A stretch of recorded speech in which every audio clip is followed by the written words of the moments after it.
కూటమి పాలనలో ఏపీలో జంగిల్ రాజ్ తెచ్చారని ఆరోపించారు మాజీ మంత్రి గుడివాడ అమర్నాథ్. బీహార్ కంటే దారుణమైన పరిస్థితులు ఏపీలో ఉన్నాయన్నారు. కూటమి పాలనలో 790 హత్యలు, వాటిలో 25 నుంచి 30 వరకు రాజకీయ హత్యలున్నాయన్నారు. హోంమంత్రి 70,000 సీసీ కెమెరాలు పెట్టామంటున్నారు. కృష్ణలంక పరిధిలో సీసీ ఫుటేజ్ని బయటపెట్టండి అని డిమాండ్ చేశారు. సిబిఐ ఎంక్వైరీతోనే సాయి కృష్ణ కేసులో నిజానిజాలు బయటకు వస్తాయన్నారు అమర్నాథ్.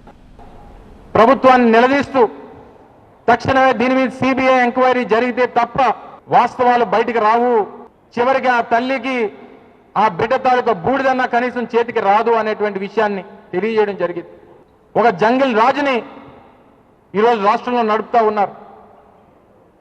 గతంలో బీహార్లో ఉన్నటువంటి పరిస్థితుల్ని, వాటిని మించినటువంటి పరిస్థితుల్ని ఈరోజు ఆంధ్రప్రదేశ్ రాష్ట్రంలో తీసుకొని వచ్చారు.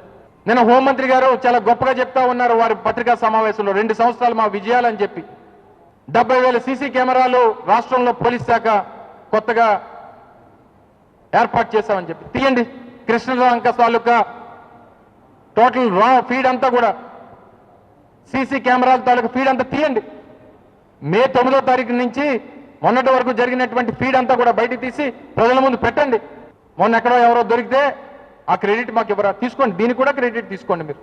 ఈ రాష్ట్రంలో 24 మాసాల్లో ఈ ప్రభుత్వం అధికారంలోకి వచ్చిన తర్వాత 790 హత్యలు, రాజకీయ హత్యలు దాదాపు 25 నుంచి 30 రాజకీయ హత్యలు జరిగినటువంటి ప్రతి సంఘటనని మేకప్ చేసేటువంటి కార్యక్రమం.